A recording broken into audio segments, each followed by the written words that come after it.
Perkenalkan, nama saya Citkalis Novita Kurniawati Hulu, NIM 210205229. Di sini saya akan menjelaskan tentang Escherichia coli. Escherichia coli, biasa disingkat dengan E. coli, adalah salah satu jenis spesies bakteri gram negatif. Pada umumnya, bakteri yang ditemukan oleh Theodor Escherichia ini dapat ditemukan dalam usus besar manusia. Kebanyakan E. coli tidak berbahaya, tetapi beberapa seperti E. coli tipe 0157H7 dapat mengakibatkan keracunan makanan yang serius pada manusia, yaitu diare berdarah karena eksotoksin yang dihasilkan bernama ferotoksin. Toksin ini bekerja dengan cara menghilangkan satu basa adenin dari unit 28S rRNA sehingga menghentikan sintesis protein. Sumber bakteri ini contohnya adalah daging yang belum masak, seperti daging hamburger yang belum matang. Ada 4 cara untuk menghindari infeksi E. coli. Yang pertama yaitu mencuci tangan. Salah satu cara terbaik untuk mencegah penularan bakteri E. coli adalah dengan rutin mencuci tangan. Yang kedua yaitu menjaga kebersihan makanan. Yang ketiga yaitu masak dengan benar. Dan yang keempat, jangan sembarangan minum air. Bakteri E. coli ditemukan pada tahun 1985 oleh Theodor Escherichia dan diberi nama sesuai dengan nama penemunya, yaitu E. coli.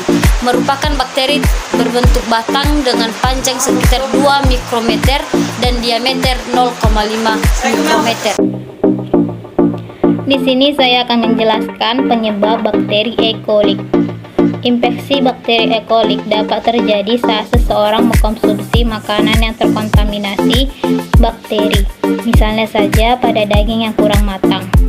Di antara banyaknya jenis bakteri E. coli, ada sebagian yang bisa menyebabkan diare. Beberapa jenis E. coli termasuk diantaranya E. coli 0157 bahkan dapat menghasilkan racun yang mampu merusak dinding dari usus kecil dan mengakibatkan terjadinya diare yang bercampur dengan darah. Infeksi bakteri E. coli dapat terjadi karena hal berikut ini. 1. Melalui makanan terkontaminasi. Seseorang bisa terinfeksi bakteri E. coli adalah melalui makanan yang terkontaminasi. Misalnya mengkonsumsi daging giling yang tercemar bakteri E. coli dari usus binatang, meminum susu mentah, dan memakan produk-produk mentah terutama sayuran bayam dan selada. 2. Melalui air yang terkontaminasi. Kotoran manusia dan binatang bisa mencemari air tanah dan juga air di permukaan. Rumah dengan sumur pribadi sangat beresiko tercemar bakteri E. coli karena biasanya tidak memiliki sistem pembasmi bakteri. Kolam renang atau danau yang terkontaminasi dengan kotoran juga bisa menginfeksi seseorang dengan bakteri E. coli. 3. Kontak langsung dari orang ke orang. Orang dewasa maupun anak-anak yang lupa mencuci tangan setelah buang air besar bisa menularkan bakteri ini ketika orang tersebut menyentuh orang lain atau makanan. 4. Binatang. Orang-orang yang bekerja dengan binatang, terutama sapi, kambing, dan domba, lebih beresiko terkena infeksi bakteri E. coli. Mereka yang bekerja dengan binatang-binatang ini atau berada di lingkungan dengan kelompok binatang ini harus lebih rajin mencuci tangan dengan bersih. Berikut ini saya akan menjelaskan beberapa kondisi yang mewajibkan seseorang yang terkena infeksi bakteri E. coli harus mendapatkan penanganan di rumah sakit. 1. Diare yang tidak menunjukkan tanda-tanda membaik setelah 5 hari pada orang dewasa atau setelah 2 hari jika terjadi pada bayi dan anak-anak. 2. Demam disertai diare. 3. Muntah-muntah selama lebih dari 12 jam. Jika terjadi pada bayi di bawah usia 3 bulan, segera temui dokter anak. 4. Muncul gejala dehidrasi, seperti jumlah urin menurun, merasa sangat haus, atau kesadaran yang menurun. 5. Tidak bisa mempertahankan cairan dalam tubuh. 6. Sakit perut tidak hilang setelah buang air besar. 7. Tinja yang bercampur dengan nanah dan darah. faktor-faktor risiko Escherichia coli. Yang pertama biasanya ditemukan pada anak-anak kecil dan lansia serta ibu hamil. Ini lebih rentan mengalami sakit yang disebabkan oleh bakteri E. coli dan menderita komplikasi yang lebih serius. Yang kedua, sistem imun yang melemah. Orang dengan daya tahan tubuh lemah seperti penderita HIV atau AIDS dan yang sedang menjalani kemoterapi akan lebih berisiko terkena infeksi E. coli.